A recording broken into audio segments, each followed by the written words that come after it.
Kampus 1, Al-Ustadz Mujib Abdurrahman LCMAG. Yang terhormat Bapak Wakil Direktur Kuliatul Muallimatul Islamiyah Gontor Putri Kampus 1, Al-Ustadz Arif Irfanuddin LC. Yang kami hormati Bapak Edi Hermanto dan Bapak Eko Agus Suyanto selaku pembicara seminar kami pagi hari ini. Hadirin yang berbahagia dan calon istri dan ibu yang dirahmati Allah, insya Allah kami ucapkan selamat datang di acara pembekalan intensif guru pengabdian terakhir dengan judul Membangun Bisnis Emas bersama Bapak Edi Hermanto dan Bapak Eko Agus Suyanto. Hadirin yang berbahagia, sesaat lagi kita akan mendengar lantunan ayat suci Al-Quran yang akan dibawakan oleh saudari kita tercinta Al-Ustadzah Rifa Rofia. Kepadanya kami persilahkan.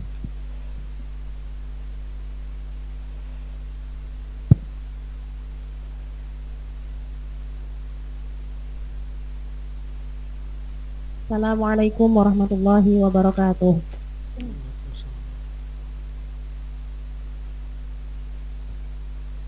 A'udzu billahi minasy syaithanir rajim. Bismillahirrahmanirrahim. Alladzina ya'kuluna ar-riba la yaqumuna illa kama yaqumul ladzi yatakhabbathu asy-syaitanu minal mas. Dzalika bi annahum qalu innamal bai'u mithlur riba wa ahallallahu al-bai'a wa harrama ar-riba. Faman ja'ahu maw'idatun min rabbih fantaha falahu ma salaf wa amruhu ila Allah wa man 'ada fa ulaika ashabun nar hum fiha khalidun. Yamhaqullahu ar-riba wa yurbis shadaqat wallahu la yuhibbu kulla kaffarin athim. Innal ladzina amanu wa 'amilus solihati wa aqamus sholata wa atawuz zakata lahum ajruhum 'inda rabbihim wala khaufun 'alaihim wala hum yahzanun. Shadaqallahul 'azim. Wassalamualaikum warahmatullahi wabarakatuh. Waalaikumsalam warahmatullahi wabarakatuh. Shadaqallahul 'azim, shadaqallahul 'azim wa nahnu 'ala dzalika minasyahidin. Memasuki acara selanjutnya yakni pembukaan. Marilah kita buka acara kita pada pagi hari ini dengan bacaan Al-Basmalah. Bismillahirrahmanirrahim. Hadirin yang berbahagia, tibalah saatnya kita memasuki acara inti pada pagi hari ini, yaitu acara yang ditunggu oleh kita semua. Seminar bersama Bapak Edi Hermanto dan juga Bapak Eko Agus Suyanto dengan judul Membangun Bisnis Emas. Kepada beliau dengan segala hormat kami persilahkan.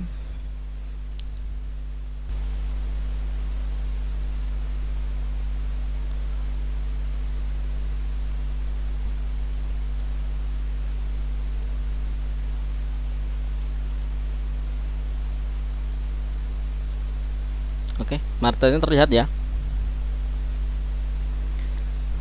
Terlihat. Oke. Terima kasih sebelumnya. Assalamualaikum warahmatullahi wabarakatuh. Hari ini kita akan sedikit belajar ya tentang 7 alasan kenapa nabung emas dan kenapa kita harus berbisnis emas. Sebelumnya bisa perkenalkan dulu, nama saya Eko Agus Suyanto.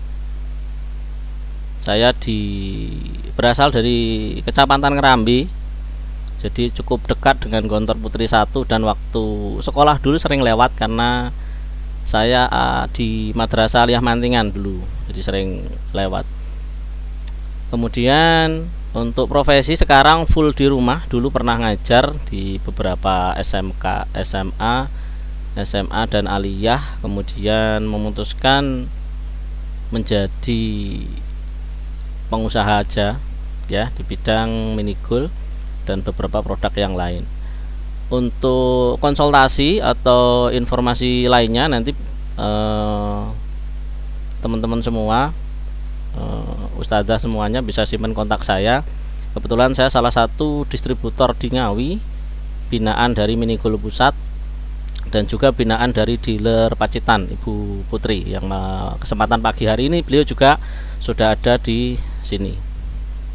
Oke, langsung saja supaya lebih optimal nanti materi kita, dan nanti di akhir apabila ada pertanyaan bisa ditanyakan nggih. Yang pertama, ini sudah sejak lama ya tentang emas ini jadi primadona investasi atau untuk nyimpan kekayaan. Nilainya yang cenderung terus mengalami kenaikan jadi alasan utama. Nah, apa saja alasannya kenapa kita nabungnya itu emas, nggak nabung di tempat investasi yang lain ya. Ini saya sudah rangkum 7. Yang pertama, nilainya selalu stabil. Emas itu cenderung lebih stabil dan tahan terhadap fluktuasi inflasi. Ini salah satu kutipan ya dari hadis Nabi, bahwa sejak zaman Nabi Muhammad pun nilai 1 dinar emas, 1 dinar itu senilai 4,25 gram ya, yang saat itu karatnya itu 24 karat. Nah, sekarang itu setara dengan 1 ekor kambing, dan ini sampai sekarang pun ya, kalau kita punya 4 gram itu pasti dibelikan kambing bisa. Berbeda dengan uang, karena kalau uang ini nilainya selalu mengalami penurunan ya, sehingga dulu mungkin 1 juta itu bisa beli kambing, kalau sekarang sudah tidak bisa. Tidak hanya di Indonesia ya, para investor global juga mendiversifikasi akses menjadi emas. Jadi emas itu memang untuk mengamankan harta, dan juga nilainya karena naik jadi sangat aman digunakan untuk investasinya. Ini ada beberapa pebisnis ya, ini yang komen kemarin di komentarnya Detikcom. Lihat prediksi saya tentang emas bisa naik dan turun dalam jangka pendek, namun dalam jangka panjang akan terus naik. Sama seperti saat ini ya, kadang naik kadang turun. Tapi kalau kita nyimpennya setahun 2 tahun pasti akan ada kenaikan. 2008 Amerika itu menggelontorkan 1 triliun dolar, maka emas itu waktu itu ya harganya 180.000 menjadi 425. Nah, sekarang ini Amerika sudah menggelontorkan 7 triliun juga, dan efeknya sekarang ini, yang dulu awal-awal saya memulai ya 2020 itu emas itu cuma 800-900, sekarang sudah 1.090.000 atau bahkan 1.100.000 lebih. Nah, ini diagram emas dari tahun 2001 sampai sekarang ya. Awalnya cuma 100.000, naik sampai 900.000 di 2019, sekarang sudah 1 juta lebih ya harga 1 gram emas batangan. Ini beberapa contoh yang orang beli ini tanggal 10 Desember 2019, 10 gram ya, harganya 7 juta, harganya 7.080.000. Bentar, viewernya, slideshow-nya saya matiin dulu.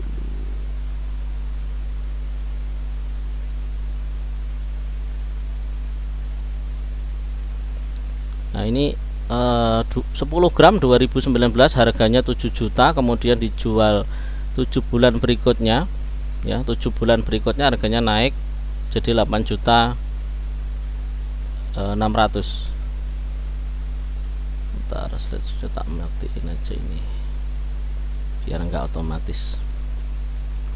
Oke, lanjut. Jadi dalam 7 bulan dia bisa naik 1.600.000 sekian dalam tempo 7 bulan menyimpan 10 gram. Ini kalau kita nabung di bank kemungkinan malah ada potongan admin dan lain sebagainya. Tapi kalau emas, karena emas ini memang harta yang sesungguhnya, mau terjadi inflasi atau penurunan nilai pun di luar, maka emas ini akan tetap stabil bahkan naik. Ya, ini harga 100 gram nih 2019 harganya 61 juta. kemudian 2020 harganya sudah 89 juta. Artinya ada kenaikan 28 juta itu selama setahun. Ya. Kemudian ini tahun 2010 harga 10 gram itu cuma 3.300.000, 2015 5,5 juta, 2020 sudah 10 juta 300. Dan ini kenaikannya sangat signifikan ya. Hanya menyimpan saja. Ini baru menyimpan, dan kita nanti nggak cuma sekedar menyimpan tapi bagaimana berniaga emas. Ini 8 Juli 2020, ini waktu Covid itu ya, 40 juta, 2 juta itu beli ya, paginya, sorenya udah naik 1.152.000. Dan ini emas fisik. Saya pakai perbandingan Antam ya, karena Antam sudah berdiri cukup lama dan ini miliknya pemerintah. Ini teman-teman mungkin Ustadzah juga bisa lihat penaikan harganya. 92 itu harga emas itu 1 gram cuma 23 ribuan, naik 1000 ya kan. Kemudian mengalami kenaikan signifikan ya, ini 2006, 2007 dan seterusnya sampai sekarang. Sekarang sudah 1.091.000 harga 1 gramnya.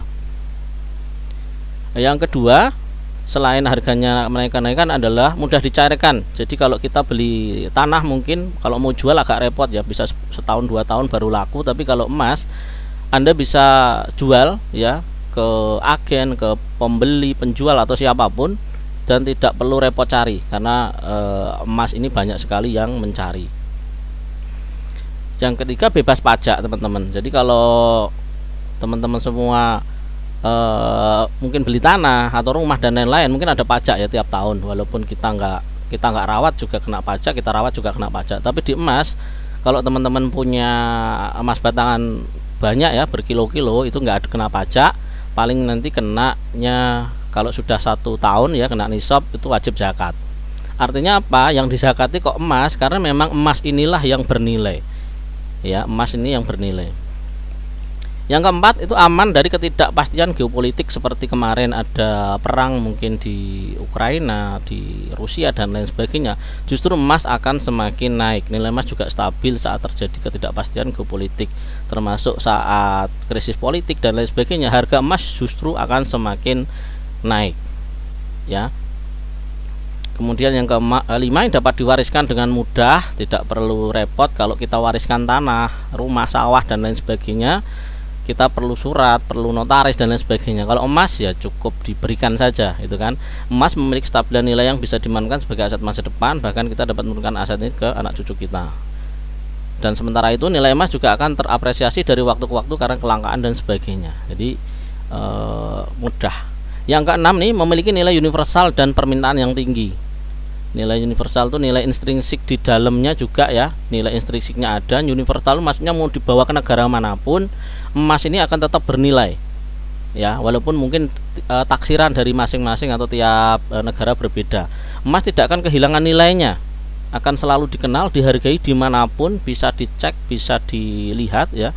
Hal ini mengaruhi oleh sifat universalnya yang dimiliki ya. Jadi ini bisa dimanapun tetap laku emas. Berbeda dengan uang kertas, kita punya uang kertas di sini dipakai di negara lain belum tentu dihargai. Bahkan kalau mau dipakai belanja harus ditukar dulu, ya kan. Nah ini datanya, permintaannya tinggi. Ini saya ambil dari data Antam ya, tahun 2020. 2020 itu artinya Januari sampai Juni 2020 ini ada 7.900 ton ya, 7.900 ton penjualan. Kemudian di 2021 Januari sampai Juni juga ada 13 ribuannya, ada kenaikan penjualan di Antam. Kalau produksi stabil, cenderung stabil. Kenapa? Karena yang berputar ini adalah bisa jadi emas-emas yang sudah diproduksi tahun-tahun sebelumnya. Ya ini kalau dikonversikan selama 6 bulan, artinya sebulan itu ada sekitar 2.200 ton yang berputar, atau sekitar 73 ton per hari yang beredar. Ya.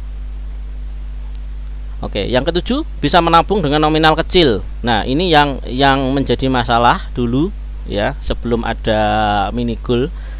Nah, bagi sebagian orang membeli emas secara langsung itu cukup berat, karena kan harus setengah gram, 1 gram, dan belinya juga kita nggak tahu karena Antam sendiri tidak ada sistem keagenan yang